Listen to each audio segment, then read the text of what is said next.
Browns 0-8 at home. Just sad. I haven't heard you this down since Dr. Brown got fired. It's a game that we were in, and it's a game that we just don't finish. I don't want to watch anymore. Why? Why does that happen? I'm so sick of watching those plays.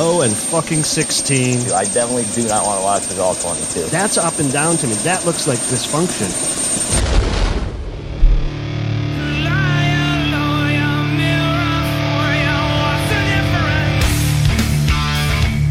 Welcome back, Survivors, episode 39, season 3. This is Surviving the Season. I am your host, Adam. Greg is here. Yeah, feels good to be back, baby. Refreshed, relaxed, off a little bit of bye week. Work got Brownsy. That didn't help. And then we took a little time off to get rejuvenated, go for that second half run. Yeah. Continue down the path, the road to redemption.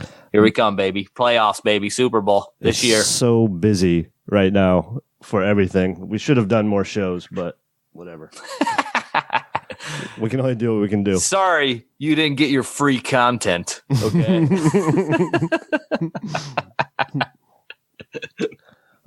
So we are going to do a roster breakdown. A lot to talk about in this show. Might go a little long. Might not. Might be quick. Might just say cut them all. There's no real football players on this team. Yeah. I mean, if we're going to go through the 53, we can probably safely say 20% on the bottom are done, right? By done, you mean just without even going through them. Being replaced next year? Yeah, they're all replaceable. I think that's fair. I think that's fair on basically every single team in the NFL. Oh, yeah. True. 20%. Easy. Replaceable. Did you watch the game of the year last night by chance? No. I caught up till halftime. Unfortunately, I had to go to sleep because Brownsy ass work. But yes, I was watching that, thinking Browns got a little bit of ways to go, catch up to this offensively. 105 points. Is that what they scored? Yeah, defensively we're there. Defensively we're there, but offensively, you can't tell. And I've seen this argument. Well. And we sort of made this, like I always say, Baker's like a point guard. He's going to make everybody else better around him, right? And then you asked me the other day, how much better does Drew Brees Michael Thomas? And I said, yeah, it makes him a lot better. And you said, how much better does Michael Thomas make Drew Brees? And I was like, yeah, makes him a lot better. Like they together, they're good enough where they make each other better players, right? Yeah. And then we look at the Browns and you go, who's making Baker better on this team? Well, we're going to go through it, I guess, when we get to the wide receivers. Because Baker's making people better. This we know. Who's making Baker better? You look at the Chiefs, Tyreek Hill, Kelsey, I guess Sammy Watkins. You got the running back. I can't think of his name, from Toledo, kid from Cleveland. Can't remember. Hunt. Yeah. Then you go to the Rams, Cooks, my boy, 18 is out. What's his name? God, good Lord. I can't even get done with work. And now my brain's not even working. I know what you mean. Yeah. Cooper Kupp, he's out, but Woods. Still, making people better. Todd Gurley. I mean, there's stars. What do the Browns have to offer Baker Mayfield? That's why we're far away. Not saying that you can't turn this thing around relatively quick, but I don't think you're going to do this with just rookies. It seems to me like you got to go out and get some kind of make a trade or do something to get guys in here who can play now. Yeah. So real quick before we get into our own roster, watching that game, and I just went through the stats. It's sort of changing my idea of roster construction. Now I'm thinking, just get a couple weapons for your offense that you can exploit. Sort of what we've talked about with Njoku and matchups. But I'm not so sure that I'm worried about defense anymore. I think defense it matters, but I think that we have to remember everybody's bend don't break defense, But there was a couple turnovers last night that were key. Aaron Donald is a difference maker. Myles Garrett is a difference maker.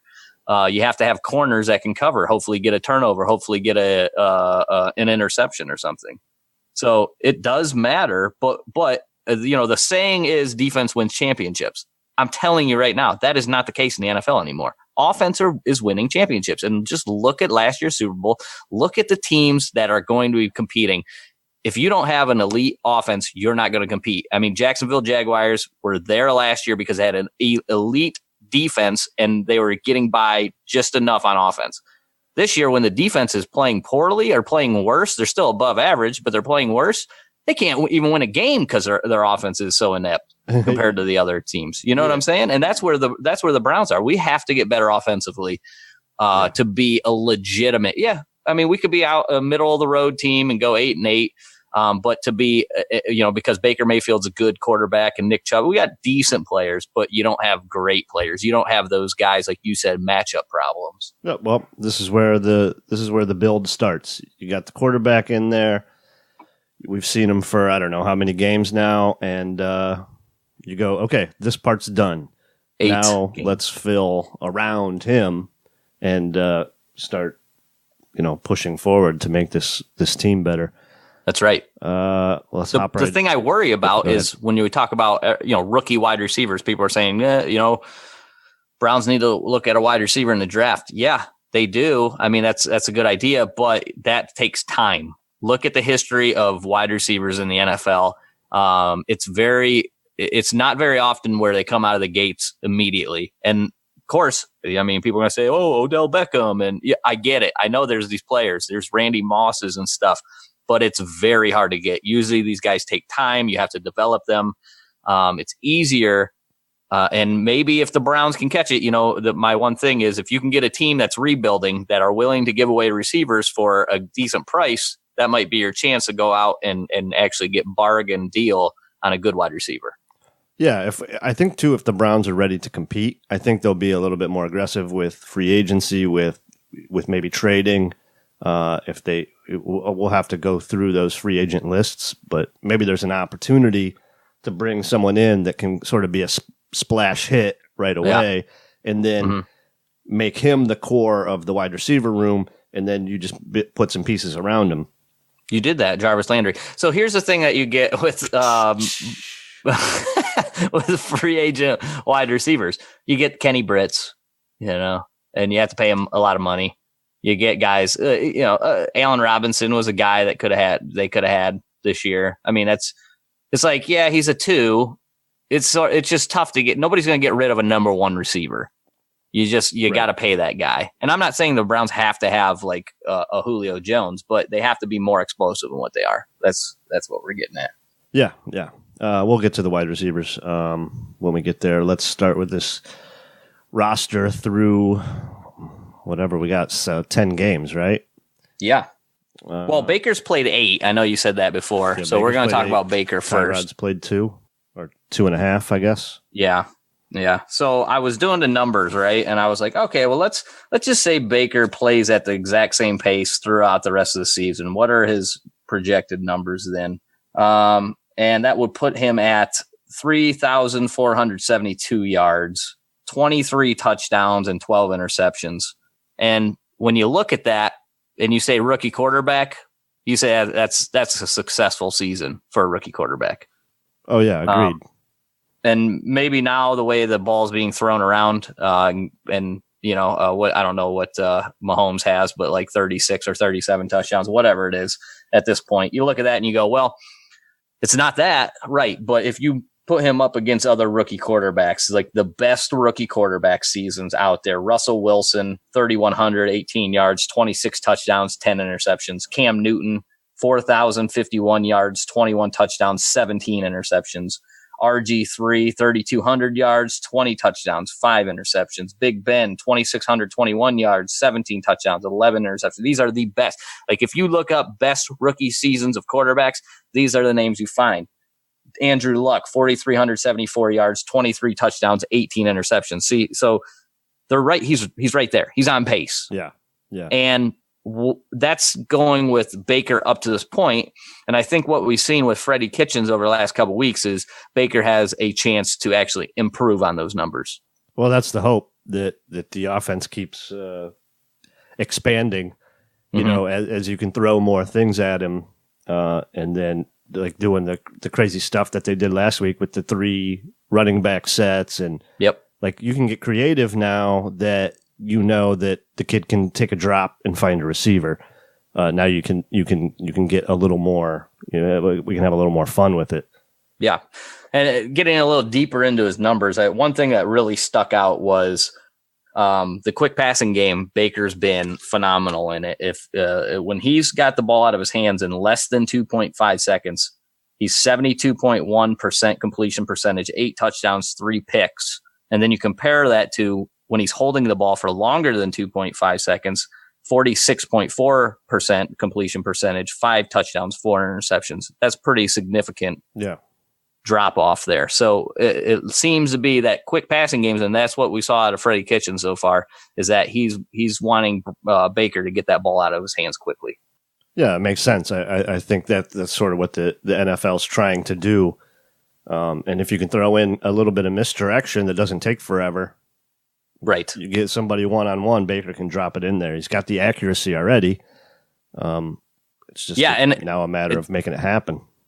Doesn't it feel like his accuracy was even better? Like there was a couple games where he struggled, but this last game he was really on, and it seems like he might be coming around a little bit here.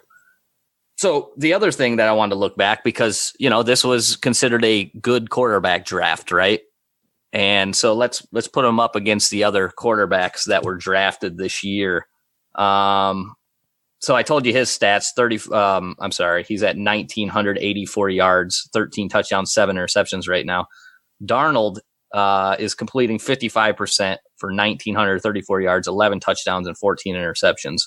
But when you go to like PFF and you look at, you compare him to the other quarterbacks, Baker's ranked 19th out of all the quarterbacks, Darnold 36th. So I think just looking from a numbers, just from actual stats and then breaking it down from a grading standpoint from Pro Football Focus, he's got the edge there. Football Outsiders, his DVOA, Baker Mayfield is 25th in the league, Darnold 31st. He's got him there.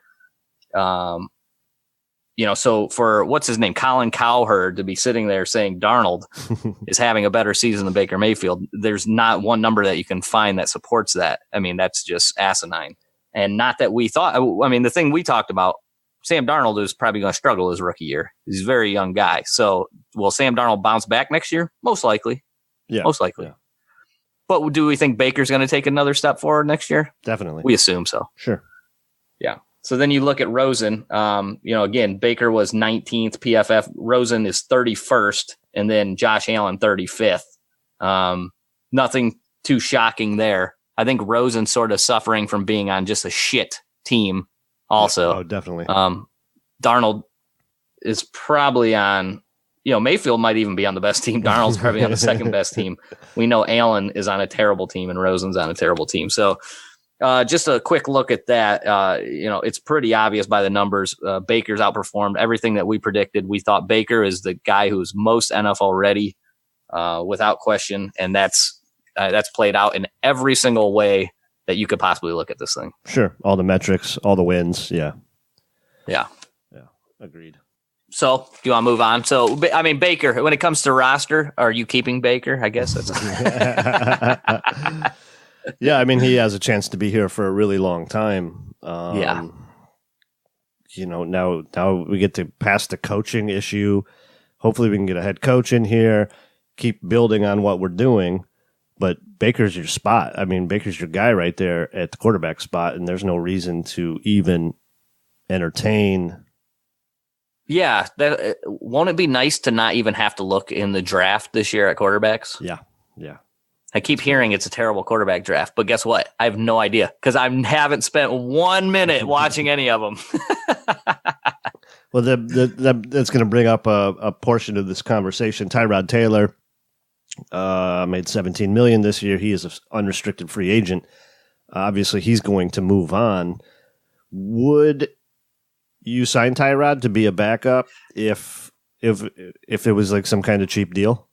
That's interesting because I was actually just thinking about that. And okay, so it makes sense. Let's just say Tyrod, this is the only way that this trade is even good, okay, for John Dorsey, is if you can figure out a way to get Tyrod to stay here as a backup quarterback and take an actual like cheap deal. So first of all, Tyrod's going to have to. He's going to want to make the most amount of money. Is there going to be a team that is going to offer him? And when you look out at the teams that are going to be looking for quarterbacks, it's Jacksonville, the Giants. You know, there's an opportunity for a team maybe to take a shot on him. Yeah, but you can't think anybody's going to go real strong at him. If there's a way for them to get a Nick Foles type deal with Tyrod Taylor to bring him back as a backup, I'm starting to think that might be an actually good idea, and especially when you look at the free agent list. So let me read you the names on the free agent, some of the names on the free agent list that could have a chance to come here. RG3, Derek Anderson, Matt Barkley, Kevin Hogan. Could have had him. Matt. Could have had him. Could have had him. Brandon Whedon could have had him. Landry Jones, Geno Smith. I mean, is there anybody getting excited about this? Now, the one name is Teddy Bridgewater. That's about. I mean, but Teddy Bridgewater is going to be one of those guys that most likely is going to be trying to get a real job. Sure, I assume. Ryan Fitzpatrick, maybe. I mean, he's like 36 years old or something, throwing interceptions around. So when you look at that list, you're like, man, if you can bring Tyrod back at a reasonable price, at a backup contract, yeah, I could see it. I think you could probably afford to even play him slightly above an average backup price. You know, maybe even I don't know what a higher backup would be making because you have a guy on a rookie contract. Yeah, 8 to 10, I guess, probably backup money. Yeah, so that's the only way that I think that I can make this trade for Tyrod for a third-round pick worth it for John Dorsey. Because I look at it, do you think there's somebody out there that said, I can't believe the Browns paid $16 million for Brock Osweiler just to get a second-round pick? Well, not anymore, because that pick turned into Nick Chubb. Yeah, no, what I'm saying is, do you think there's a person that says that, but then it also says, but getting Tyrod Taylor was a good idea. I'm paying him $16 million to play 2 games.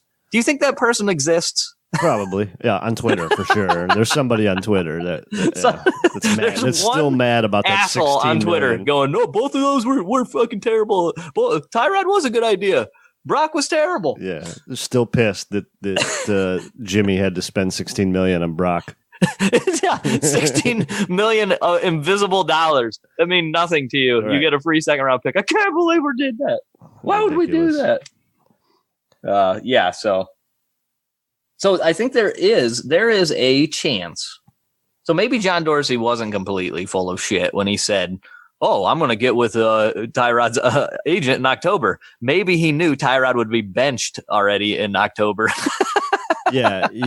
I'm sure Tyrod's going to want to see if he can get a full-time gig, a full-time starter gig, you know, and actually get paid. But yes, if he tests the water and nothing happens, you might be able to bring him back. Drew Stanton's owed $1 million guaranteed next year. I think you keep him around as the third guy. Yes, also helps with development, that kind of bullshit. That's his last year of his contract, is it not? Yeah. He's got 2019. The other option is to draft a quarterback late, which I don't know in the NFL anymore if that's such a terrible idea to just draft somebody always. And I mean, they're tradable. It's just bad. It really comes down to what's going to happen with your backup. I see the way I look at it. If you're going to keep Drew Stanton on your roster, you really need to have a solid vet because Drew Stanton can't come in and play for you in a pinch. He's terrible. And he's not going to win you games. You need to find a guy that if your quarterback goes down, if you really want to compete, right, in the NFL, in compete for a playoff spot, you have to have depth at every position, and that includes a quarterback position. Too often you see these teams, they just disregard the backup quarterback position, and then their guy goes down and their season's ruined. And that could happen. I mean, if you have Aaron Rodgers and you got to go to anybody, chances are your offense is going to be a lot more terrible. But if you have a guy that's even Nick Foles, who's just an average quarterback, be able to come in for Carson Wentz and be able to play pretty decent, guess what? You can win the Super Bowl with that guy. Jeff Hostetler, if you recall, back from the New York Giants with Phil Simms. Well, you need at least you need someone that can come in and be serviceable if, let's say, your guy's going to be down for 3 games.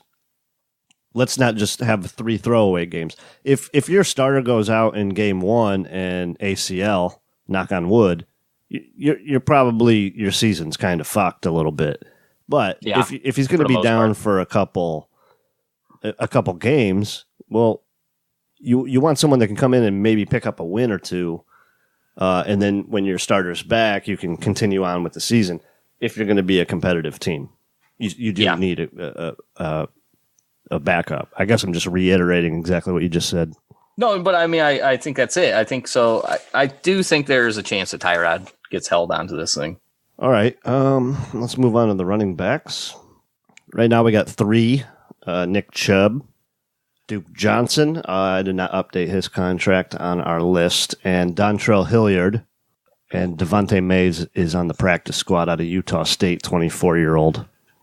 Yeah, so the most interesting thing here is that when you look at PFF grades, Nick Chubb is the highest rated Brown, 90.5 overall. And that basically comes from his running grade because he's been terrible in the pass game, well, below average, and terrible in pass blocking. But they did a smart thing. They're not asking him to block very often. He's on actually like less of a pace even. And they weren't asking Carlos Hyde to do it, and Carlos Hyde was equally as bad. Yeah. But they just don't ask these guys to do it very often. So that's a good thing for Nick Chubb. But right now he's got 94 carries for 979 yards, 5 touchdowns, yards after contact, 5.28. Get some. Okay. Yes. That's elite. His elusive rating is out of this world. He's at the top of the league with that. And then you compare that 5.28 yards after contact to Carlos Hyde, who was 2.38. So you're talking about a 3-yard difference. Carlos Hyde averaged 3.4 yards per carry. Okay. Nick Chubb's doing that almost after he's getting hit. Yeah, that's impressive. So I think that was definitely a huge upgrade. The Browns are glad they did that. John Dorsey's probably glad that he had to trade Hyde for a 5th-round pick and make that happen because they didn't want to play Nick Chubb. But it's been absolutely the right reason, or the right move there. Yeah, probably nothing that you have to do here with this group. Duke is re-signed. Chubb is young. Hilliard's on a rookie contract. He can, as a 3rd running back, he has to play special teams. He can return the kickoffs that always go out of the back of the end zone, shit like that. And then he actually can come in and do stuff. Hilliard just has a 1-year contract, right? No, he's good for a few years. Yeah. He's an undrafted free agent. Okay, but so they could just let him go with nothing. Nothing hurt. He's just on a rookie contract. Nothing so what I'm saying is his position, that 3rd running back, is open competition. Duke and Chubb locked up. We're good there. Those are the most important ones. 3rd running back, that will be an open competition. And Dontrell Hilliard's played fine so far. Yeah, that's probably open for every team, the 3rd running back. Yeah, for the most part. The interesting thing is, okay, what would you think?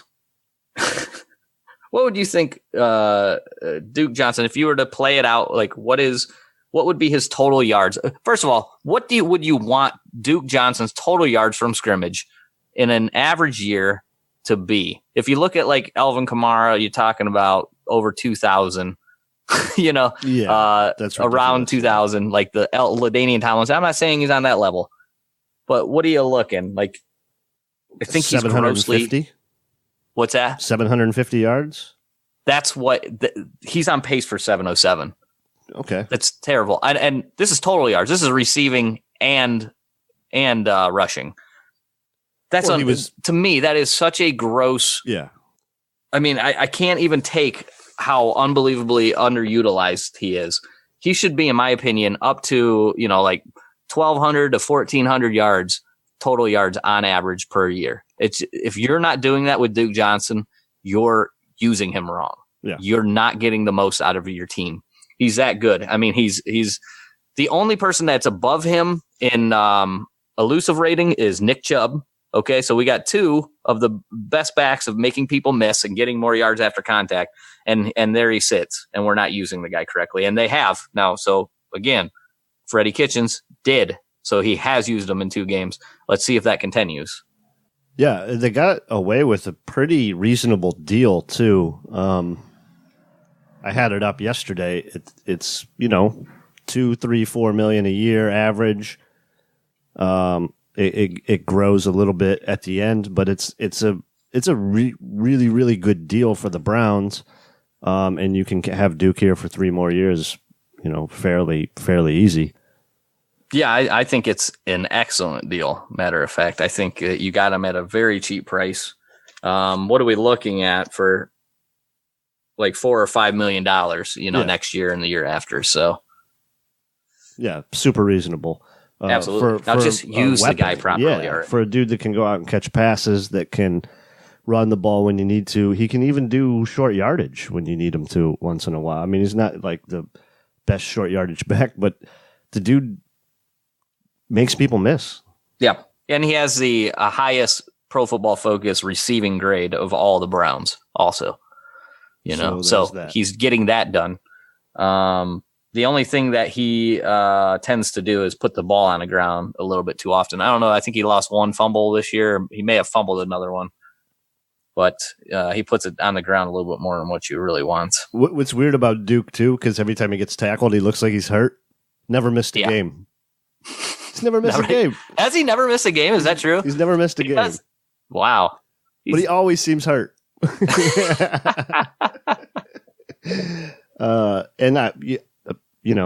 You want to talk about culture or a locker room guy, everyone loves Duke.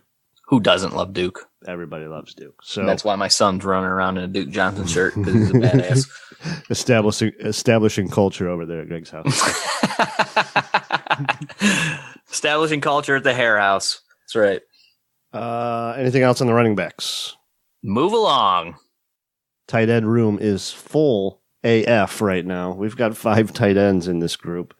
Yeah, what's going on with that? Remember we were talking about Pharaoh Brown? What's going on with Pharaoh Brown? What are they doing? He has 0 special team snaps. I know we didn't want to talk about him first, but we were just talking about him last show. What are they doing with him? They're doing nothing with him. It's just at this point, he's taking up a roster spot. No snaps on special teams or on offense. Oh, okay. So we basically have 4 tight ends. Well, Seth DeValve's barely getting any snaps. Yes. Seth DeValve, I don't know what his snaps are on offense, but he's got 99 special team snaps. Okay. So you need your 3rd tight end to contribute there. He's doing that. And then Darren Fells has 156 special teams. So you got 2 guys there giving you special team snaps out of that group.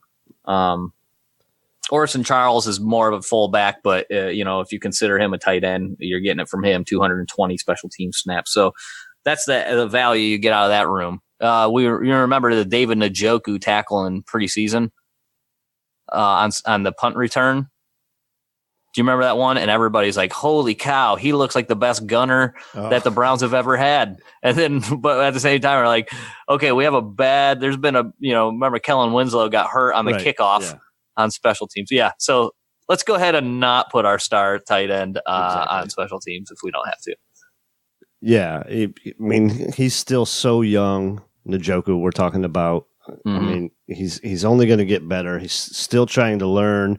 He's still figuring out the blocking portion of the thing. I don't know why they ever make him block, but his blocking's been better this year. It's not great, but so the pass blocking, he's a 56.1, which is slightly below average, and run blocking, he's 61.8, which is right at average. So he's getting better. Yeah. He's not completely killing you. Now there's times where he does kill you, where he's, having a discussion with Greg Robinson about who the hell's supposed to be blocking who. I mean, he still does dumb shit that every 22-year-old does. Right. But we hope that the longer he plays in this league, the more times, the more experience he gets, the less that's going to happen. Yeah. And he's just a matchup nightmare for the defense, who has to figure out where he's going to be. Absolutely. So he's got 36 receptions on 53 targets for 368 yards and 2 touchdowns. And Seth DeValve only has 3 catches on 4 targets. And, he was hurt at the beginning of the season, so he was slow getting going. But I could have, I was like, he had a decent season last year. So I looked back, and his numbers were almost similar to what Njoku's are right now. I just feel like you can get so much more out of Seth DeValve than what they're actually using him. Last year, he caught 33 balls on 53 passes for 395 yards and a touchdown. And he's just so far behind that. I mean, he caught 10 times more balls last year, 11 times more balls last year than what he has this year.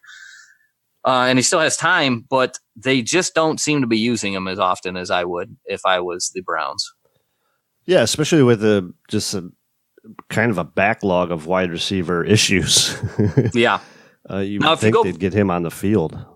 If you go back to this last game, Kitchens used Darren Fells a lot in the run blocking. And DeValve's not really known for his run blocking or anything. So, he's a smaller tight end, but it just, man, you're right. Like with what you have at tight end, or at wide receiver, it doesn't make sense to me that you can't find snaps for Seth DeValve. Yeah. So next year will be his contract year. Okay. You still have Seth for one more year cheap. There's no reason not to keep him around, and one more development year before he hits free agency. So he's not a Dorsey guy, though. Do you think there's like a chance that they would I just don't think tight end needs to be something that they even address. No, I wouldn't. Yeah. Real quick, Darren Fells is 32. He's owed no money next year, guaranteed. 1.4 dead if you move on from him. But he's let's say $3.5 million cash next year. I mean, is this somebody you bring back? He's got experience. It's $3.5 million. It's a easy contract. There's no reason not to bring him back. Let him do exactly what he's doing. Yep. Okay. I'm just fine with what he's done up to this point. Has been exactly what I was hoping he would have done. I'm perfectly happy with Darren Fells. And the other unrestricted free agent next year will be Orson Charles. 27, See you 28 later. years old. Yeah. He's on a 1-year minimum deal this year anyway. That's too probably much. All he's getting back. Can you go below minimum? You cannot. He's overpaid. He's more overpaid than Jarvis Landry. So that seems like something you could probably address to bring in a fullback or whatever Orson Charles does. Yep, whiff on blocks in the hole. It's an easily replaceable spot. So we need a different guy to do that. Onto the wide receiver group. Yes. All right, 1, 2, 3, 4, 5, 6 dudes on the active. We'll start with the most obvious, Jarvis Landry. Let's just start with this. Let's say. Let's start with this. Let's say I'm going to name a Cleveland Brown that has 52 receptions on 98 targets for 555 yards, a 53.1 catch rate, and an average of 10.7 yards. Who is that Brown? I'll say Jarvis Landry. No, that's the great Darren Chiaverini. Who? Oh, you don't know Darren Chiaverini? You don't remember Darren Chiaverini from 1999? One of the original Browns? Are you kidding me? Oh my god! You must have played with him back in what was that? What was the football game we used to play that was out at that time? It wasn't Tecmo. NFL Live or something. Oh no, it was 2K, NFL 2K. NFL 2K, yeah. Yes, and Darren Chiaverini was one of your starters on that game. So he's giving you as much as Darren Chiaverini. Impressive. All right. To be fair to Jarvis Landry, it took 26 games for Darren Chiaverini to do that. But I was just looking at, let's go to production, catches, and that kind of stuff. Let's look at who is around Jarvis Landry, and that's who came up. And I was like, holy crap, Darren friggin' Chiaverini. So because Jarvis Landry actually has 57 catches for 600 yards. So, but his average is only 10.5. So Shiverini actually was getting 0.2 yards per catch more. I just thought that would kind of show. Shiverini was also a slot guy, but he had 5 touchdowns to Landry's 2. I thought that was pretty eye catching. Is that's what you're getting? I know I don't want to just sit here and poop on Jarvis Landry because that's what we do a lot. But you have to remember that we're treating this guy as a number 1 receiver, and I see people say, well, he's more of a 2. Okay, that's fair, but he's getting paid as a 1. He's really getting the benefits, and well, look, he's got a lot of catches, right? And it's the equivalent of being a guy that can score on a terrible NBA team, and you average 25 points, and then you go, let's just say Kevin Love, and then you go to a real team, and now you score like 16 points a game. Right. Yeah.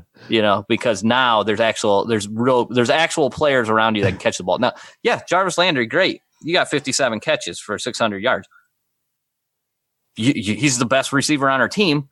That's not saying much. Let's be honest. Yeah. So let's compare him to another Brown from a couple years ago, one that got away, Terrell Pryor, who put up with worse quarterbacks. I mean, he had clipboard Jesus thrown to him, Charlie Whitehurst. He had, who did he? I can't even remember all the Josh McCown, RG3, Cody Kessler. There's more. I can't even remember all of them. He also quarterbacked himself. I think he quarterbacked himself, threw himself pass. Yeah.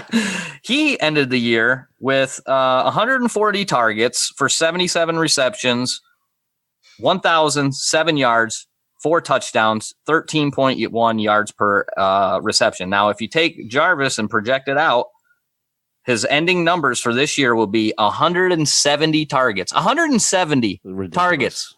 91 receptions, and people will see, caught 91 balls for 960 yards and 3 touchdowns. Yeah. So Terrell Pryor is having a better season. Terrell Pryor had a better season 2 years ago than what Jarvis Landry is on at this point. So keep that in mind also. Well, Landry's guaranteed next year. He's already paid. That's $12.5 million base. That'll be cash. In 2020, he has no guaranteed money, and you could walk away at 4.5 dead.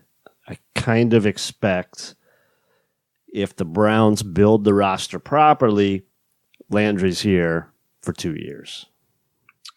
John Dorsey's doing it. Of course, it's going to be properly. Yes, John Dorsey. If there's a wide receiver out there, he'll find him. He'll find him.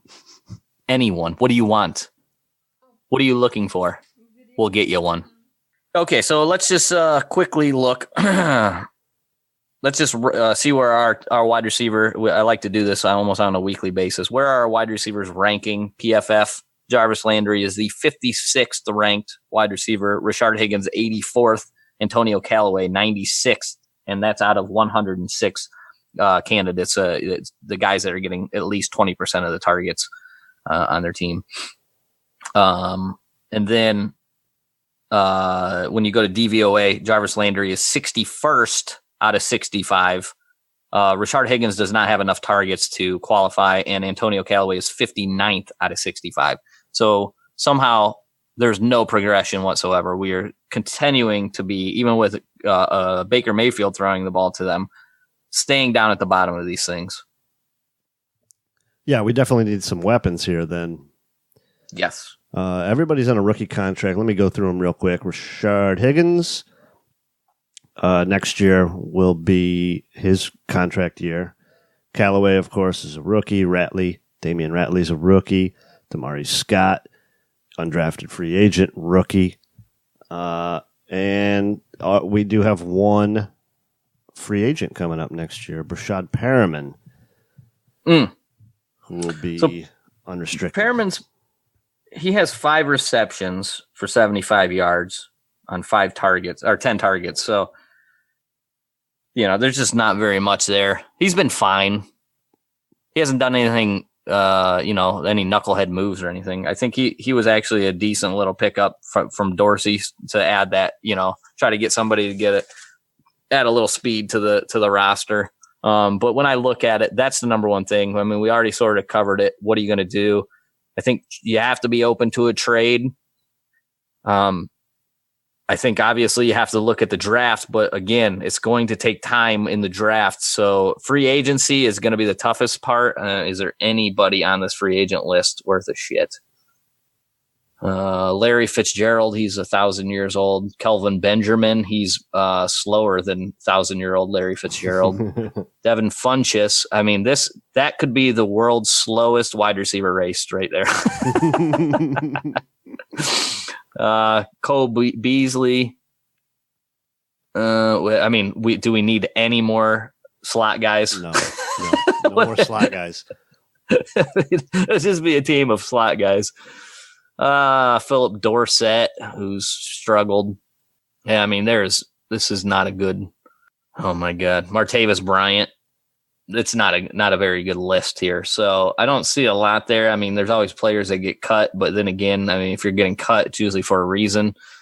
I think you have to be open. Chris Hogan, I guess, is a name that's halfway decent and can get down. I don't even know what he's doing this year.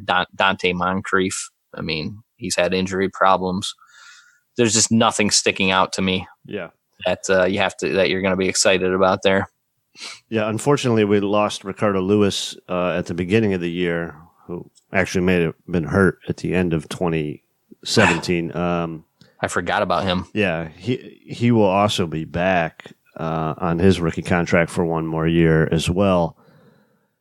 This was a huge year for him. It's really too bad. Yeah, this is the one you didn't want to miss. You almost see it from Higgins, that third year step up where he's been good. And, the one thing, like Ricardo Lewis has dropped a lot of passes, but he is open a lot. I mean, that's why it looks so bad. Is almost like what you were saying about David Njoku the other day.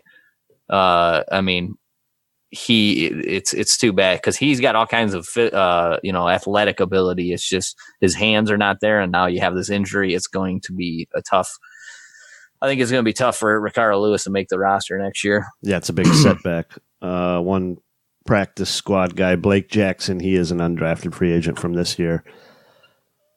Probably nothing there. So this room needs to be improved somewhere. Or developed. I mean, Callaway could be good in this league. He's shown flashes of being being a good receiver. He just needs time. Yep, 26 receptions, 326 yards, 2 touchdowns, 12.5 average. I mean, look, if you come through and he ends up with like 40 receptions for his rookie year, it's not bad. There's nothing wrong with that. That's something to build on. I mean, yeah, you've dropped some balls. He's got 6 drops this year in 50 targets. That's not good, but I mean, come on. It's tough for these guys. There's a lot of thinking. The wide receiver at this level, there's a lot of thinking involved, and he's got and then when you put that and you're running as fast as you can, then you got 250-pound dudes trying to kill you, it's tough. And you see that with a lot of first and second year wide receivers. So I'm not surprised really where he is, and I do have hope that he can improve. I think that is a guy that a couple years down the line, that as long as he stays out of trouble, which is a big thing with him, should be somebody that really can contribute. All right, let's get on to the O-lineman. Was Derek Willis a injured cut? No, he's still on injured reserve. Oh, that's what they did with him. So there's is he eligible to return this season? Yeah, he would be, sure. Because I don't remember what week that was. Yeah, I think it would be impossible to do. Okay. But yeah, he's there. Let's start with the tackle. Or let's start with the tackles here. I've got these guys a little bit out of order. Right now, we're using Chris Hubbard on the right side, Greg Robinson on the left. Chris Hubbard's due no money next year. Really? Yeah, the dead money's not a big deal. I thought that was a $36 million contract, but there's just nothing guaranteed on it. Yeah, he was he got what, $4 million signing bonus. Yeah, he got $9 million guaranteed, but they paid it all this year. He'd be $6 million next for a right tackle. It probably puts him like 10th to 15th or something on the list. I mean, it's not. It's probably in the middle. That's not bad. You probably okay. So that makes him expendable, or you have a guy that's like your backup. I think. Okay, so when you look at it, he's played 458 snaps. He's given up 6 sacks, 2 hits, 22 hurries, and he's had three penalties on him. So 30 pressures also. So when you break that down and you're looking at Chris Hubbard snaps per pressure, it's 15.3 pass snaps per pressure. That's pretty bad. When you look at a guy like Joe Petonio, is like 57.3.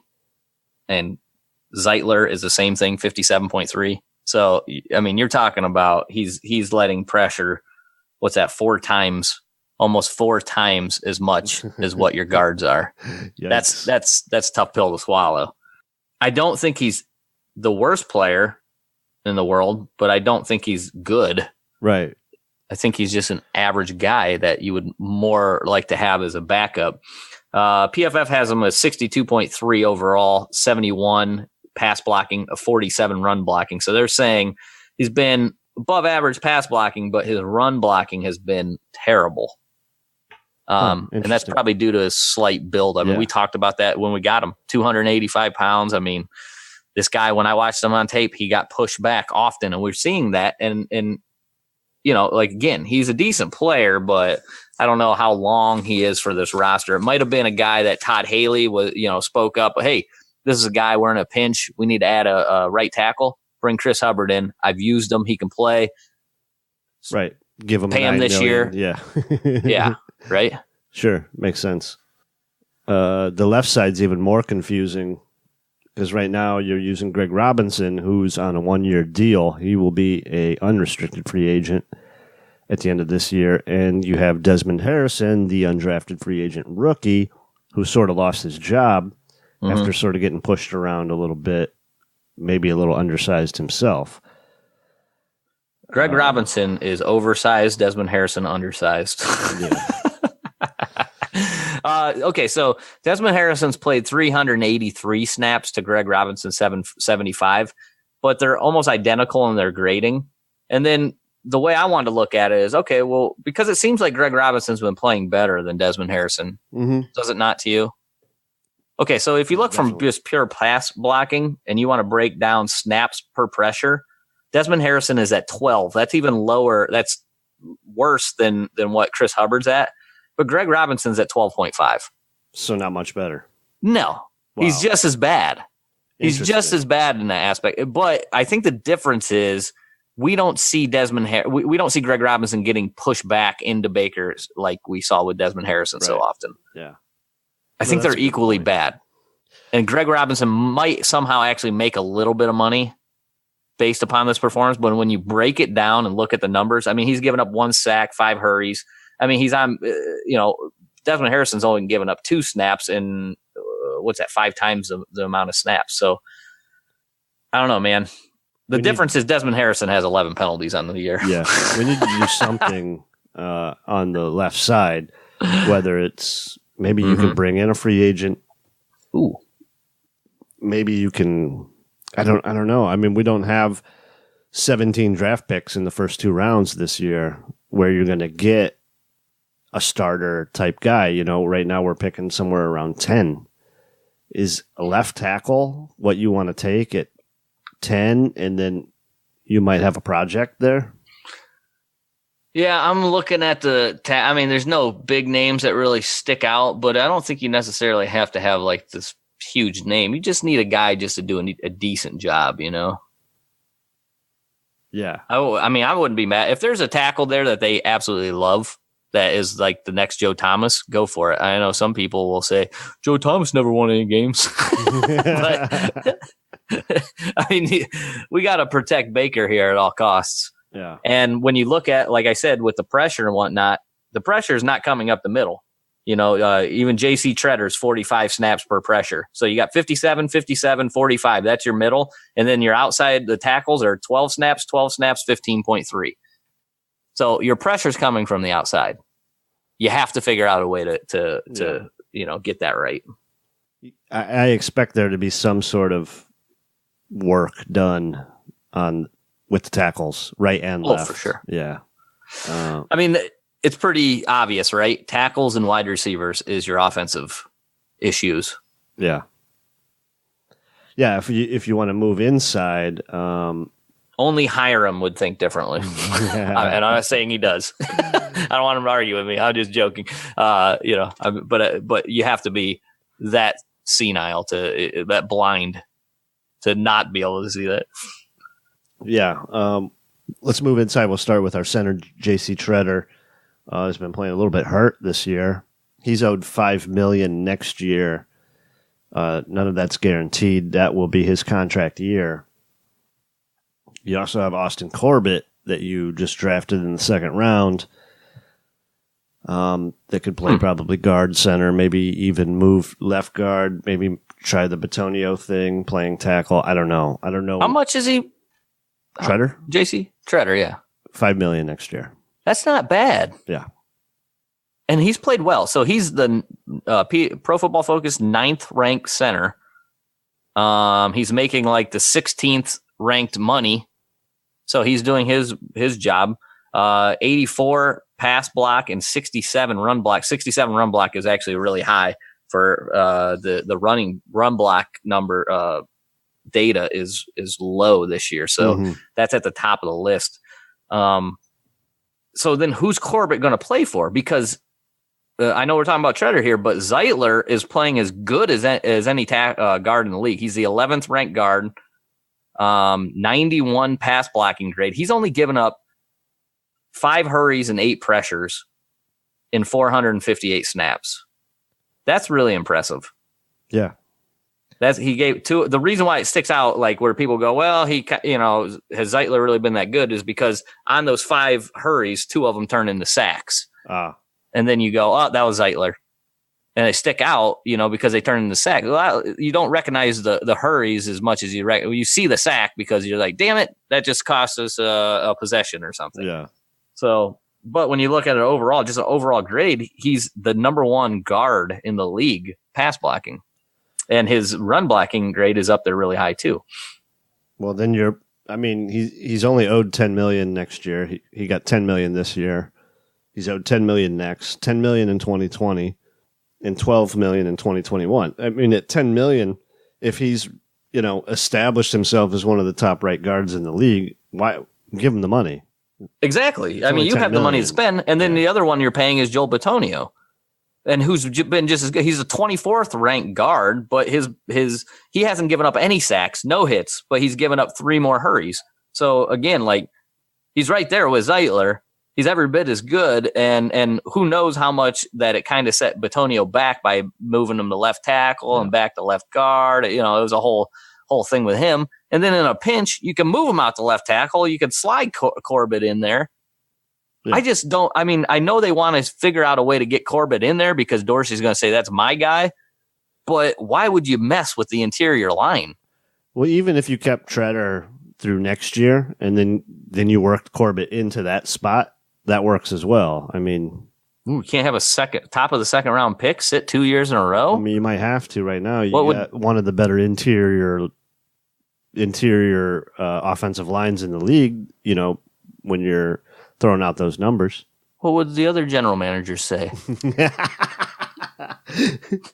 They're going to say, how the fuck did you get Joel Bitonio for $6 million next year? That's what they're going to be pissed about. How do you get this guy Thank you, Sashi. playing for $6 million?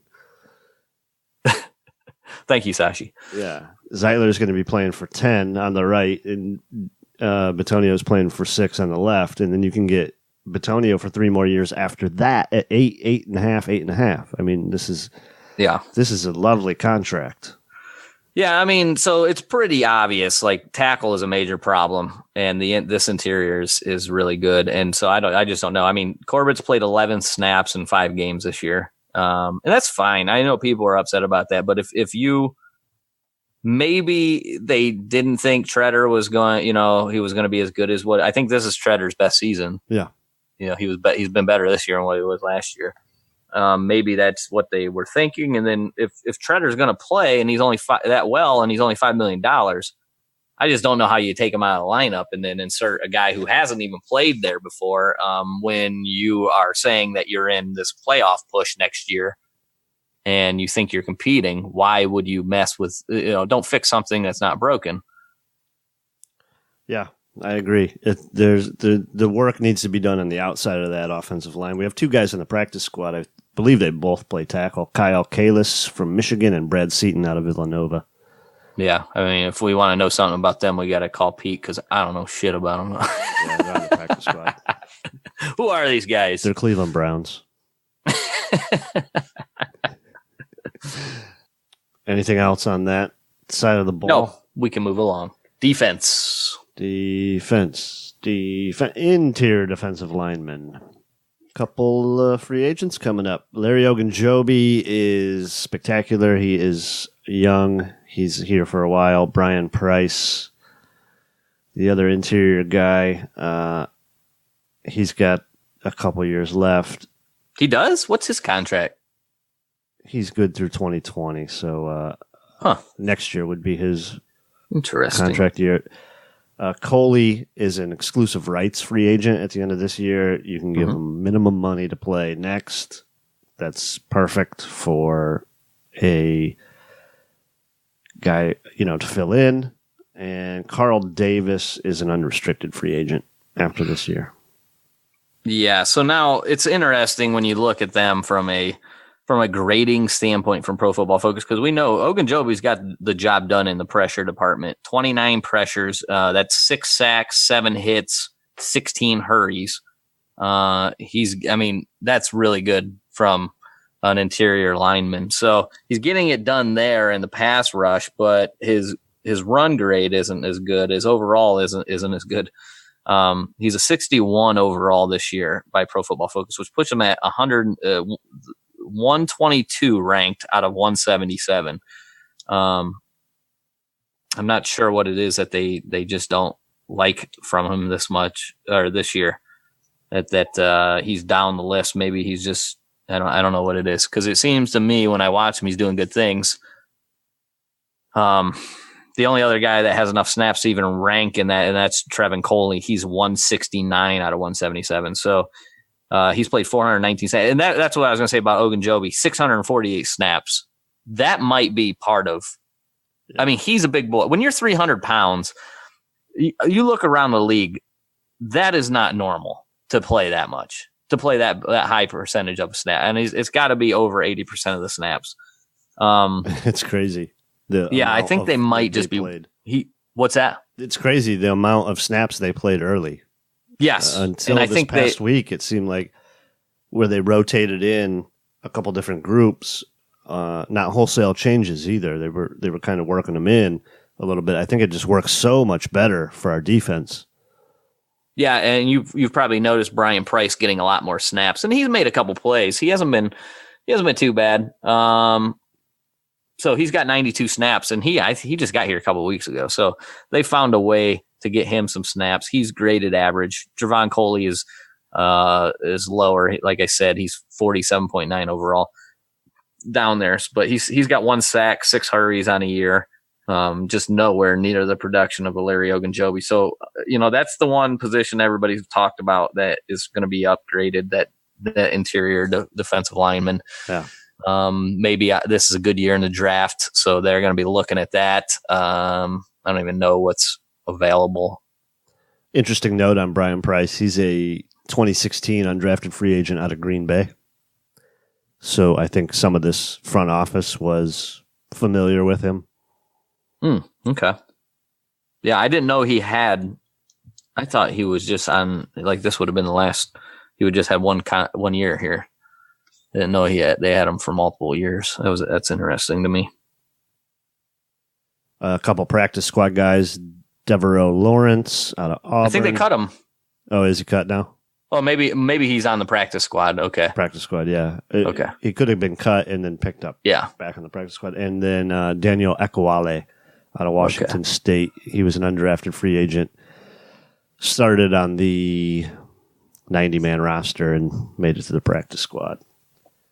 So a little work to do there with the interior. I think everyone is expecting the Browns right now where we're at, number 10. Is that something that you would take a look at there?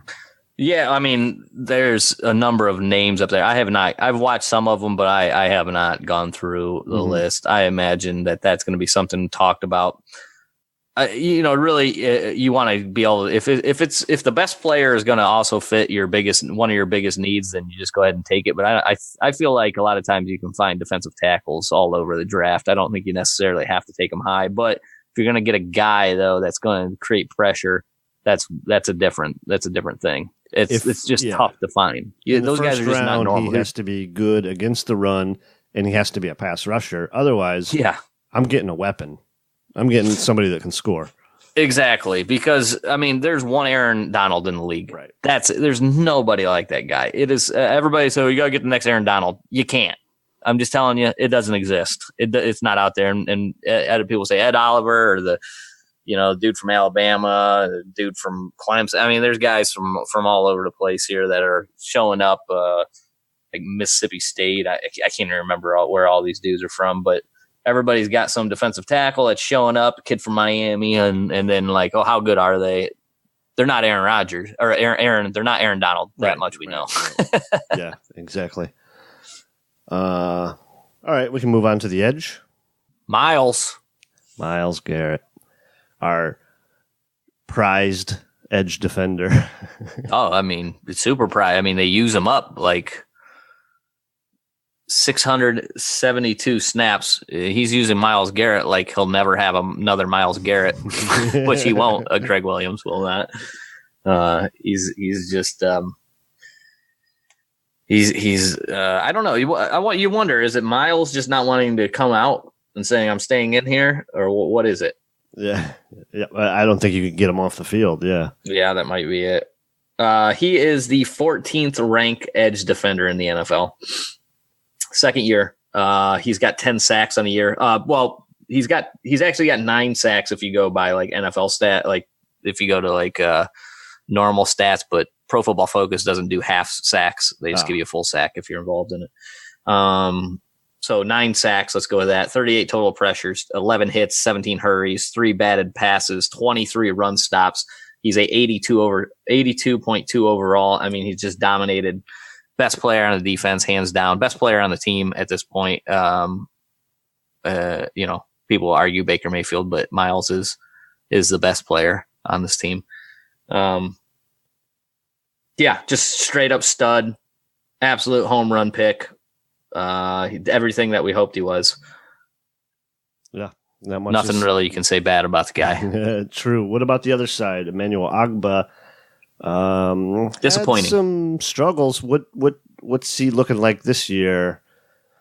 He's been disappointing to me. 143rd ranked edge rusher, 55.8 overall. He's got 19 total pressures, 2 sacks, 2 hits, 15 hurries. This is where he excels. 7 batted passes. So he's been good. Now, remember last year he was really good on the run stops. Like he was an unbelievable run defender. He's only got 8 run stops. Now he's been above average as a run defender again. I don't know if maybe teams just going, we're not going to run into him anymore. He proved that he's a good run defender. We won't run those kind of plays to him, but he just is not getting enough pressure, in my opinion. Part of it could be, I was thinking about this the other day. They bring Jannard Avery in that NASCAR package was what they call, and Jannard Avery gets, he goes to the edge. They move Ogbah into the middle. Inside, yeah. That might be part of it. Sure. Like he's asked to do, you can't use your athleticism in there like you can on the outside. You can't run around guys because he's a super athletic guy. That's what Ogbah was when he came out. People were worried that he might not have enough bend to get around that corner, and that could be what's going on. But I also just don't think he has enough strength really to fight through those guards and centers sometimes. We'll see. So he had a little injury. Maybe that held him back. I thought he's had a couple of good games this year, but he's had a couple of games where you're like, did he play? Yeah, I know. I thought too with Garrett on the other side, Agba could really like exploit it because he might, because Garrett takes so much fucking attention that Agba could, get something going, and it feels like Ogunjobi is the benefactor of the extra attention to. Yeah, you're winning your single match when you just have one blocker, you win. Ogunjobi's winning that, and often we see Agba's not. He's not beating that guy. Yeah, he's just not getting it done. He doesn't have moves. He doesn't. There's just, you're hoping he was going to be super explosive, and he's not really that explosive. Mm-hmm. I think next year is his contract year. So, like you said, maybe that injury has been holding him back a little bit. I'd really like to see these guys get in there healthy. The secondary's kind of coming around. Like, we've got some secondary behind these guys. I just keep expecting more and more pressure up front as we've went through like such shitty secondaries. Yeah. It's tough though, man. I mean, the NFL game is, they get the ball out so quick now too. Quick. They do. So I don't know. That's another part of me that's like, is edge rusher as important as it used to be? Man, I don't know. The way they're just the way that they're running offenses, like you watched that game last night, McVay. The edge defenders can't rush because you never know who's getting the ball. They've got to contain every single time. But then again, when the big play is made, it's Justin Houston. Yeah, got a strip sack. It was when the Super Bowl, if you remember, it was what the heck's the dude that made the game-winning play against Tom Brady with the strip sack or the sack? I don't even remember how it went down, but it was the edge defender there. They can change the game in one play. Yeah, that's all it takes. Even if Miles just gets one sack a game, it's that one sack that just stalls out a drive. And what we're seeing with the NFL here is if you're a really good offense, you're not going to punt it. So and if you're playing a good, like last night, nobody's punting in that game. Right. Like you have to score on every drive. So now you can stop them because you got a big sack on 3rd down and 8. They have to punt. Guess what? That might be all you need to win a game. But you can't do that when you don't have a guy that can get around the edge instantly. That's what Myles Garrett does. I mean, how often do you see Myles Garrett get to the quarterback and you're like, dude, I mean, the guy, he took his 5-step drop and Myles Garrett's already hitting him. Yeah. It's amazing watching Garrett, guys like Khalil Mack, just one arm shiver a dude, and he just can throw someone down so easy. Those are the dudes that make a difference. Yeah. Von Miller. Is it as important as quarterback? No, but I think it's really important. No, I do. Yeah, I'm saying it's probably 3rd or 4th most important right now. I think I would get quarterback, offensive playmaker, secondary, and then edge.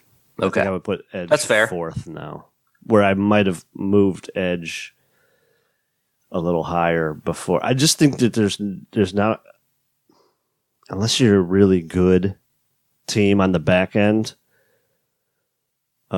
defensively, Garrett could just be a beast. Well, here's the thing too. What if you're a team that just has the lead always, that we kind of talked about? How much better does that make you? Because we don't get to, when you're losing games. Well, this year it's been a different story, but in the past couple of years, when you're losing games throughout, like from beginning to start, the other team doesn't have to throw. Right, like, they don't care. You want to get them in positions where they're throwing and you can just go after the quarterback. And once that starts happening, when the offense comes around and they start doing that stuff, I think you're going to see even more out of Myles Garrett. And right now, he's 11th in the league, so 11th in sacks, number 11 in sacks. So what more can you want from your second-year edge defender than what he's giving you? Like, he's doing everything that you want him to do. Yeah. And three strip sacks on the year as well, too. So he's getting the ball out when he gets to him. Yeah. Let's go through the rest of the crew here. Chris Smith, he signed a $12 million deal I think, yeah, 12 million, 3 years. What's that look like next year? Nothing. He's got nothing guaranteed. Huh. Yeah, they gave him $4.5 million guaranteed. They paid that all this year. He's owed 2.75 next year. I don't know. That's not bad. Yeah, he's been useful. He's been backup, fine. Right? He's been average. Yeah. He's got 7 total pressures, 1 sack, 1 hit, 5 hurries, 12 tackle. 12 tackles on the year. Yeah, he's been fine. I just you added the guy, maybe because you thought he's going to give you a little extra pass rush. It's hasn't really 236 snaps. That's what he has. I mean, I don't think you're getting much more than what you would have had from Carl Nassib. Sure. So yeah, well, that was that kind of whole thing was annoying. Seemed like a not my guy situation. Yeah, and it's fine. I mean, if he's not here, I wouldn't be surprised. If he is here, I wouldn't be surprised. It's not right. It's not a ton of money. It would be $2.5 million dead if he did walk. So that it's going to depend on who you're letting go and dead money and all that kind of stuff. But for that money, just to be a 31-year-old backup to come in, I don't know what he's like in the locker room, shit like that. Sometimes you need a guy that's been around the league, 5 years, 6 years. So Sure. The rest of the crew is Anthony Zettel out of Penn State. He played for Detroit earlier. He got a few extra snaps in this past game and played halfway decent. But when you look at his overall, he has 0 pressures on the year, but he had that sack on the 2-point conversion. That doesn't count. 72 snaps. So that's it. But I bet you will see more on the way out. Oh, definitely. Yeah. As they're trying to work the defensive line to get those snaps down. He's on a rookie contract. Next year will be his contract year. He's unrestricted in 2020. One more to mention, unfortunately, is Chad Thomas, the 22-year-old, the 3rd-round pick. 22-year-old, 22 snaps this year. It's had kind of a rough go. Not one. There's not even one mark in the whole stat line. It's just nil. The same with Carl Davis, who's played 31 snaps. Nothing. Yeah, Thank you for your service. Yeah. I mean, is it someone that they wanted to develop a little bit? Yeah, the team has fresh beats to listen to every single practice. All right. We probably don't need to bury him any longer. Let's go to linebackers. He's doing a good enough job. He's shoveling dirt on himself with his play. Actually, I believe, did I miss one? No, I did not. Genard Avery is an edge, in my opinion. Yeah. You're probably counting him as a linebacker. But right now I am. Yeah. Okay. Let's just talk about him with it. I have pressures. I can give you his his pass rush numbers. Perfect. Start with him, yeah. So he's rushed the passer. I'm sorry, now I don't even have this in front of me like an ass. He's 234 snaps of pass rushing.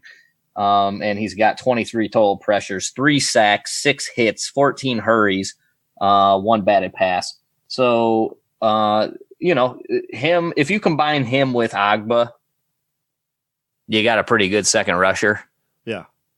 And that's kind of what it is. I just don't know how long, if you're going to continue to play Agba at that 3 tech when you go to next year. If let's just say you go and draft somebody at the high, 10 or whatever they're drafting next year, to play that 3 tech, you got to think that Agba's sort of the odd man out. It looks to me like if I was a defensive coordinator, I would rather rush Genard Avery on 3rd down than Emmanuel Agba. True. What about putting Garrett inside on the other end and trying something? No. I don't. I mean, I get it. They've done it a couple times. Do that from time. What's that? They've done it a couple times. Sure, but I just feel like you're taking away from his bend, his speed, his combination of strength and speed. You know, there's just so much he can do. I get it that you move him around. That's fine. I mean, but I just think primarily you really want to have him on the outside. Fair enough. Yeah. Yeah. And Genard Avery, what do you still have his stats up? Because dude can cover. I think I've seen him make a couple plays in coverage. His cover grade is not good, but a lot of times you don't know. We don't get to see every single time he drops in the zone or whatever. Either. But he's got 12 receptions on 16 targets, so for 144 yards. Okay, that's not great. No, but I agree with you. Like he can do it. Like his coverage grade from Pro Football Focus is a 29.1, which is horrific. I don't know but he barely ever does it. I mean, he's done it 79 times. He's been in coverage. So Myles Garrett's been in coverage 24. Right. And he plays. So there's, it's not that many more times that he's been in coverage. Interestingly, Myles Garrett's coverage grade is a 74.4. It's like the third highest on the team. That is funny.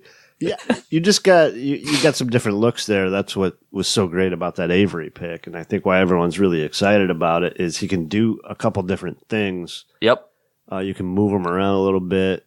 He's athletic as fuck. Like it's such a great 5th round pick. I think he's going to be here for a while. I'm phenomenal. I'm gonna look. He's 23 and a half years old, so it's not like he's a spring chicken, but he's not an older rookie either, so he's got time to develop yet.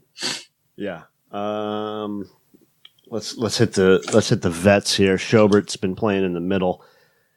Next year will be his contract year, 2019. Yeah, Schobert has been phenomenal. He's the highest rated defensive player, Pro Football Focus, slightly over Myles Garrett, and it's driven by his coverage grade, 91.3 cover grade. Damn. He's by far the best one on the team. And I know people are going to say, he's not as good as Denzel Ward. It's not saying you're better cornerback than Denzel Ward. What it's saying is what you're asked to do in that on that particular play, you did that job in coverage correctly. He's given up 7 receptions on 15 targets, so only 46.7 reception percentage for 52 yards. So 7.4 average is very good. It's phenomenal. But then he gives you the other aspect where you can rush the passer as well. 7 pressures, 2 sacks, 1 hit, 4 hurries. Tackling machine. The problem is, and we talked about this, his downfall is his missed tackles. He is second on the team to Jamie Collins, but with less attempts, with 13 missed tackles.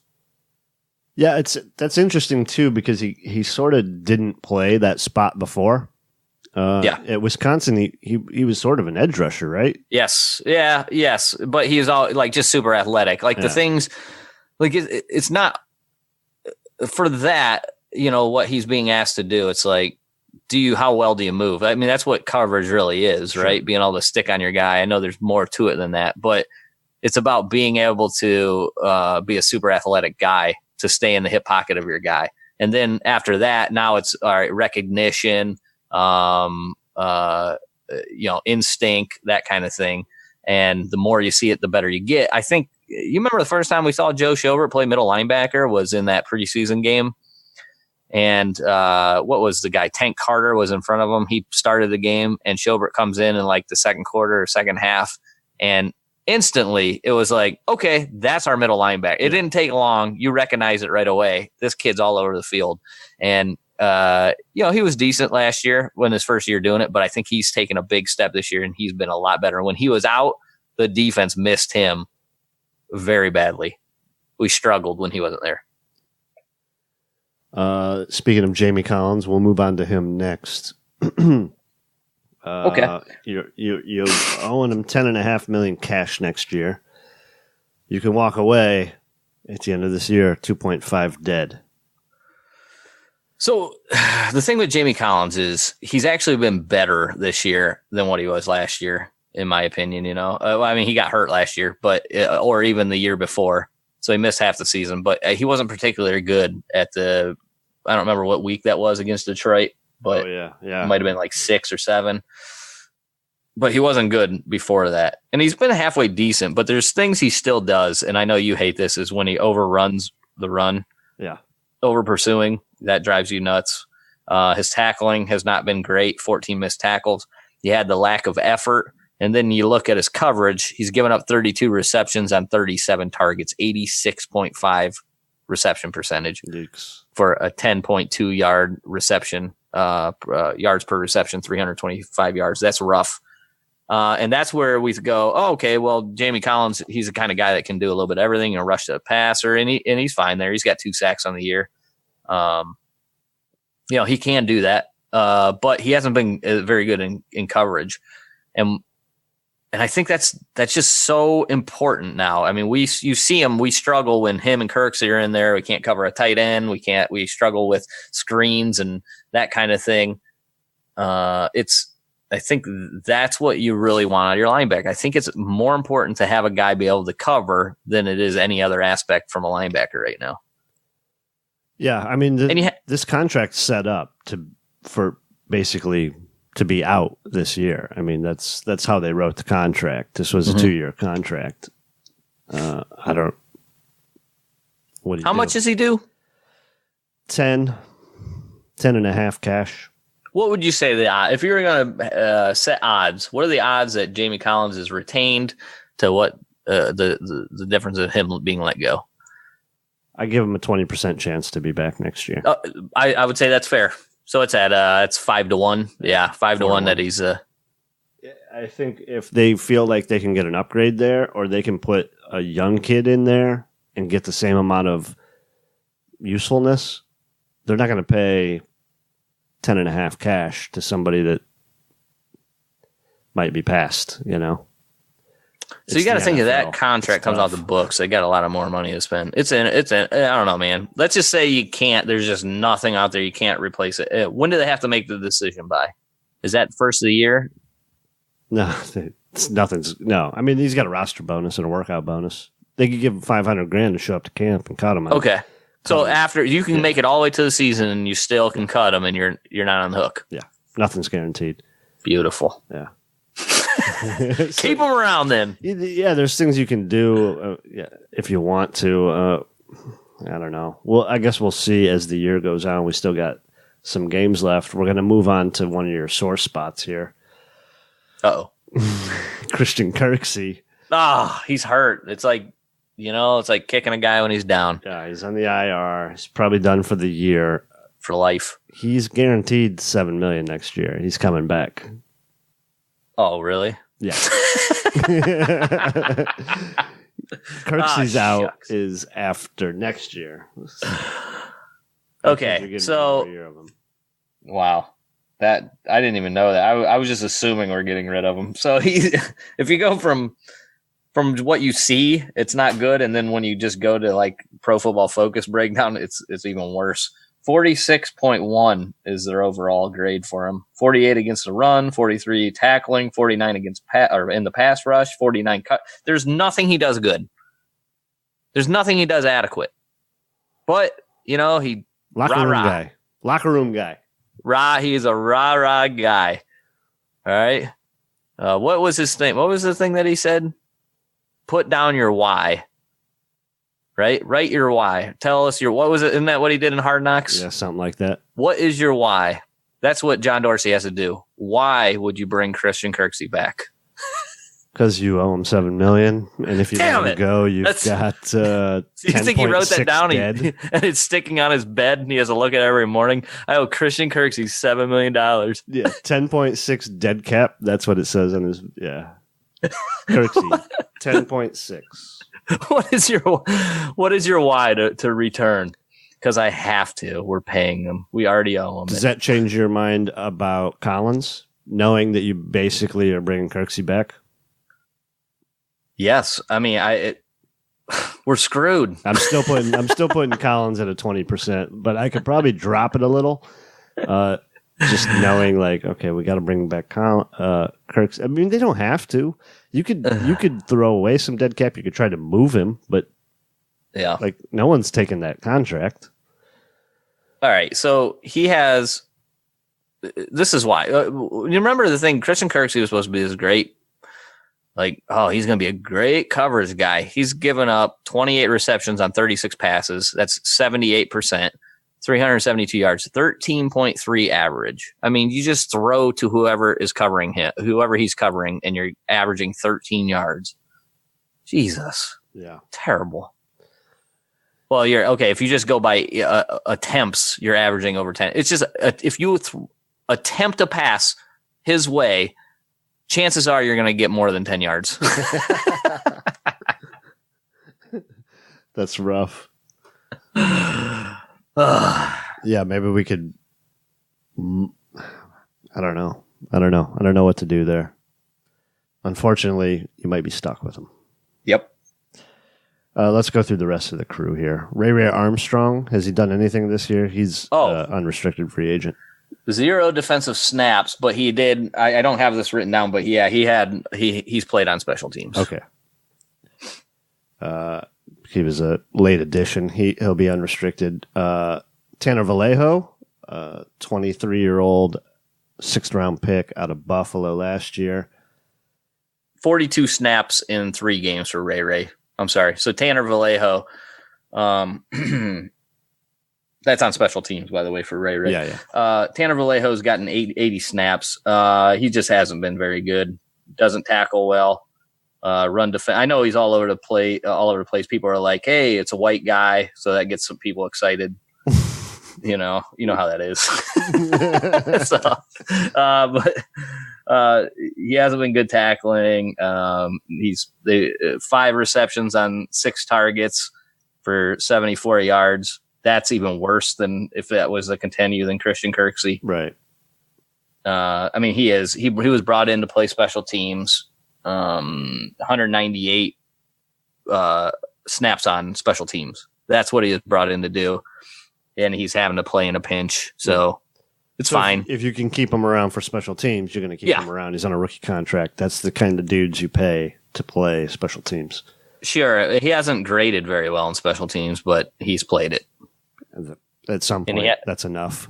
And the bonus is he's yet to 198 snaps and he hasn't committed a penalty. And with our special teams, that is good enough to stay on. DeJuan Hines out of Houston, 24-year-old undrafted free agent. Out of the Chargers organization. Again, special teams guy, 142 snaps. No penalties. What's his contract? He's a rookie contract, yeah. He'll be on a contract year next year, but he's an exclusive rights free agent in 2020. I mean, you can keep the kid around on a minimum deal for 3 years. No problem. Practice squad guy Xavier Woodson Luster out of Arkansas State is the practice squad linebacker. Is there another linebacker on? We missed Lenny Jones. I don't know if this is somebody you want to talk about. Nope. He's on IR. Let's get back to our back end here, the defense, because this show is going forever. Yep, we're getting there. Corners, we got a bunch of people coming off the books next year. This is an interesting one. Denzel Ward, been great, right? Yep, he's been very good, very good. The only thing he's struggled in is tackling and run defense, and I don't blame him. If I weighed 100, well, I do weigh what he weighs. I weigh, so I wouldn't come up and tackle anybody either. So I don't blame him. Yeah. So he's been really good in coverage, though. 81.7 coverage grade, by far the best cornerback, but 9 missed tackles.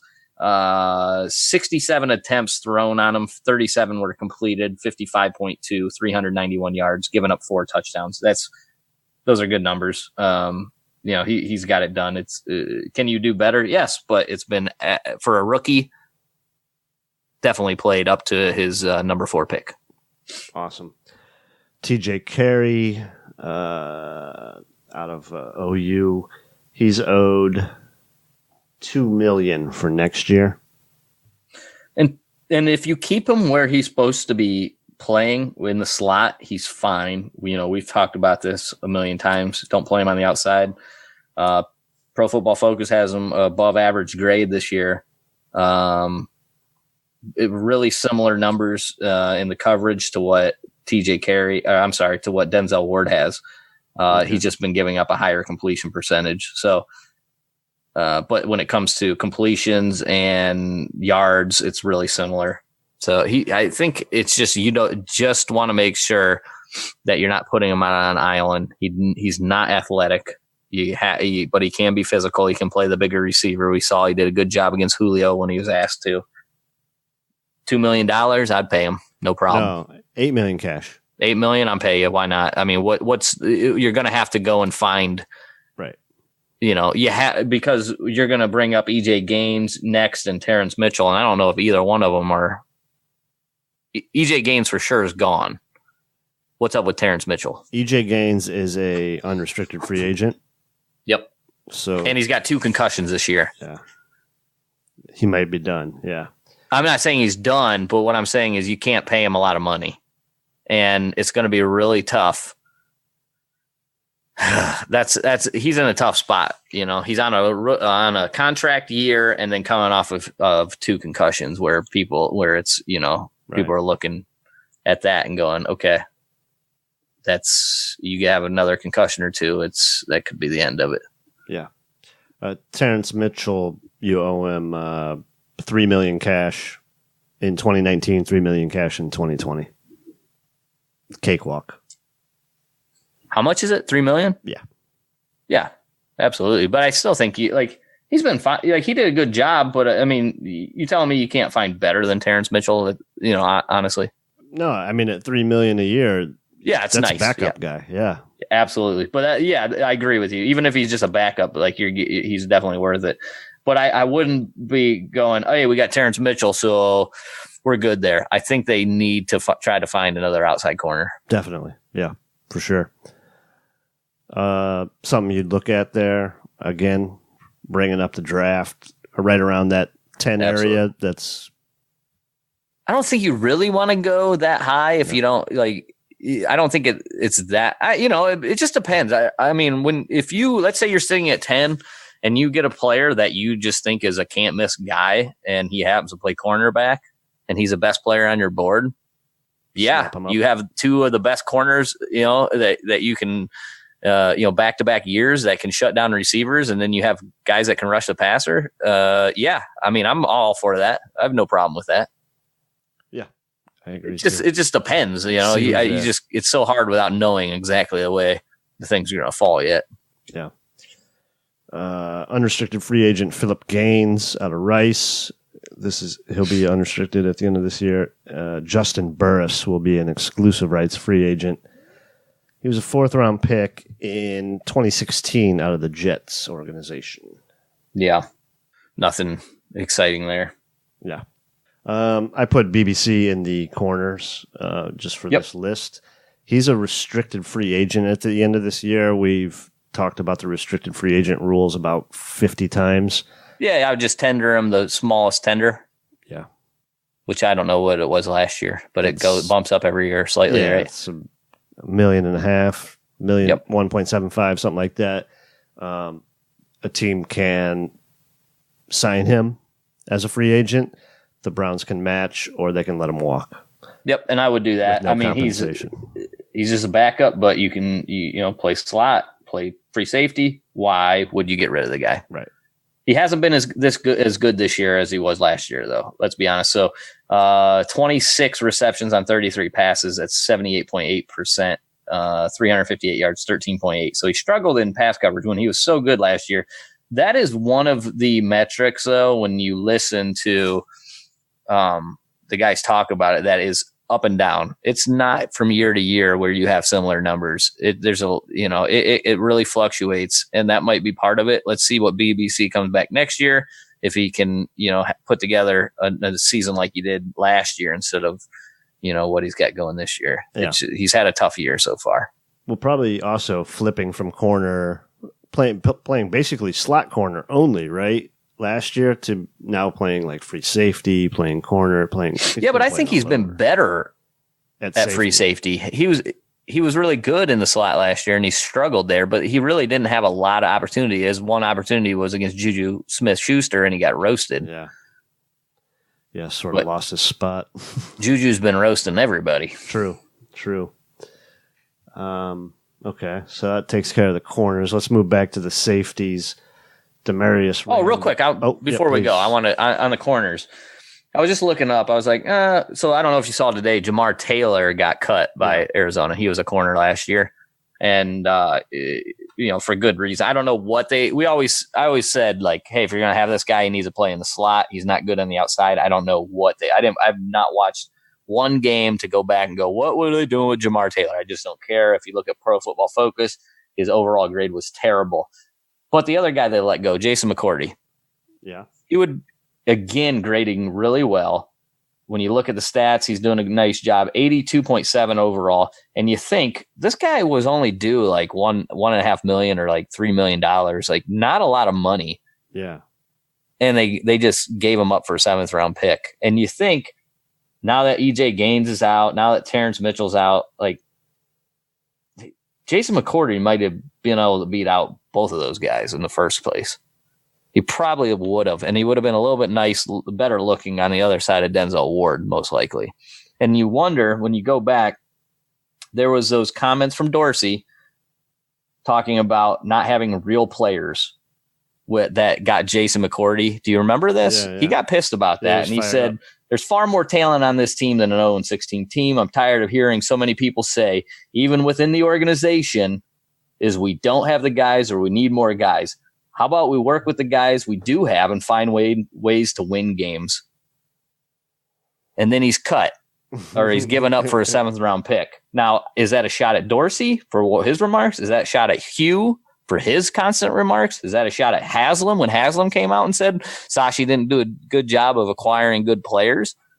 And then, right? Yeah. It's interesting because the guy is obviously playing still good ball. He's in New England playing good ball. And then you get rid of this guy who's owed almost nothing, and you get a 7th round pick in return. So that could have been another Hugh. His ego is so much bigger. Like, all right, fuck Jason McCourty, fuck him, get him out of here. Yeah, something else we got Hugh problems with. It's still, we're still feeling it in the building. Yeah, long lasting. Let's move back to safety. Demarius Randall, his 5th-year option was exercised 30th of April this past year. He will make $9 million guaranteed for injury next year. And that is his contract year. He will be. He's super injured. Yeah, they always manage to find an injury. If your contract's guaranteed for injury, a la Tyrod Taylor's 5th-year option, you're getting a surgery at the end of the year. That's what they've been talking about with Jameis Winston. Like, they're like, are they playing Ryan Fitzpatrick so Jameis Winston doesn't get that injury thing? Yeah. And then but Ryan Fitzpatrick played so bad they actually had to insert Jameis Winston back in. Yeah. The players know about that. Guaranteed for injury. Or he's just doing them a favor. I'll get you don't worry, Jameis. I'll help you out. We're buddies. So Demarius Randall has just been playing phenomenal football. There's not much. I mean, he's hurt and he's been doing a hell of a job. You got to absolutely find a way to re-sign this guy. I don't know. What do you think it's going to cost after next year? What's he get next year? 9. I mean, safeties are not real expensive. No, they're not. No. So he's sort of getting it. That's probably going to be the best he ever gets paid. Just based on you're a 1st-round pick, so you can get paid through your first contract. But he just gives you so much versatility, and you got to love that. I guess we'll see what we have next year and then try to figure out where to slot him in at. But who the hell's our backup free safety? Oh, BBC. Yeah. We only have 3 safeties on the roster, right? No. Who's the other one on the roster besides Peppers and Kindred? Well, Jermaine Whitehead. Oh, okay. An exclusive rights free agent in 2019. I forgot he existed. Tavier Thomas signed out. He's a corner. Arizona. Oh, okay. Could be a corner. We have 3 dudes on the practice squad out of the secondary. Anything on Jabril or Kindred? Kindred is contract year is next year. The only thing was that Jabril's playing better football this year, being put in. And this is where, it's all about the position that you're put in. Yeah. A lot of times when you're misused, people think you're a bad football player, but the fact is you're just being asked to do stuff that you're not good at. You have to be put in position to do things you're good at. He's being put in a better position this year, and you're seeing it. The one thing I worried about was his pass coverage. He's been better. 15 receptions on 21 attempts, but only for 139 yards. So that's a 9.3 average. 3 touchdowns he's given up. Not that he's been better. I just always worry about how good is he going to be. I think he's done a decent job. 66.2 cover grade from Pro Football Focus. It's Kindred, who, in my opinion, is sort of fell off compared to what he was last year. Remember last year he was so good at those run stuffs, getting in the backfield, making big plays. He had 22 run stops last year, and to this point right now he's got 6, and we're a little bit further than halfway, so he's quite a bit behind. He also only missed 11 tackles last year, and he's already missed, 11 tackles last year, and he's already missed 8 this year. So he's ahead of schedule on that as well. And then in the past game, he's been really bad. 11 receptions on 14 attempts for 184 yards and 2 touchdowns. That's 16.7 yards per reception. That's rough. Yeah. That's interesting. So, I mean, obviously Jabril's young. He's a first-round pick last year. He'll be back for his 3rd year. You're going to have Randall next year. That's I think you bring them all back. That's sort of your starting core. Kindred's on a rookie contract, so you can bring him back for one more as depth, and then either BBC on the restricted free agent to play backup free safety, and you're pretty good shape. Yep. 3 dudes on the practice squad: Montrell Meander out of Grambling, Tiggy Senko, Greenwich, Robert Jackson out of UNLV. I got nothing. Special teams to cap off this long ass show. Nope, I got Howard Wilson was also on the IR from the. That's right. I don't know if he'll be back or what. Yeah. It'll be interesting. We don't know what's going on with that guy. Special teams long snapper Charlie Hewlett. He's good. He's signed. No problems. Thank God. He's fine. He's signed $2.5 million next year. If they get rid of him, I'm done with the Browns. Greg Joseph, our kicker. He's on a rookie contract, undrafted free agent out of Miami this year. You can keep him around. Do whatever you want. I don't know. There'll be open competition all summer, I imagine. Yeah. That wraps it up, dude. That is all. Thank you for enjoying this episode. Hour and 45 minutes. What? Yeah. One of our longer ones, if it's just me and you. Yeah, so that's what you get when we take a week off. You get hour and 45 minutes content all at once. Just comes pouring out. Adam, anything else? Anything added? I know we have we'll do another show for the game because we have the Bengals coming up this week with Hugh Jackson coming back to town. Or wait, are we going there? No, we're going to Cincinnati. It doesn't matter. He's going to be there. And it'll be interesting because Hugh has a lot of info on the Browns and how much I don't know if you saw the presser of Greg Williams. They asked Greg Williams, are you going to be changing up your guys' calls? And he said to the press, absolutely not, which doesn't make much sense why you're answering that question. And it doesn't make sense. I mean, it's fine. Maybe you're not going to switch up your calls. Don't tell the old coach who was just here a couple of weeks ago, we definitely won't be switching anything up, Hugh. Everything's going to be exactly the same. So just be a good gentleman and don't tell all the players in Cincinnati exactly what all the calls mean. Not smart, Greg. Not smart. I don't know. I think he plays with the press. I think he likes it. I think he a lot of times he's just he's whatever pops in his head he's going with. He does not. He's not thinking about it. All right. Thanks for listening, everybody. What's our Twitter? Our Twitter is at STS Podcasts. Our email is survivingtheseason@gmail.com. Happy Thanksgiving, you fucks. Go get more fat, you bastard. Oh, jeez. Oh, what about those ones that are on a diet out there, you dick? Aggressive outro. Happy holidays, everybody. Thank you so much for listening and being part of this season with us. We appreciate it very much. Greg, #Road to Redemption. Tell them what we say. Keep on surviving.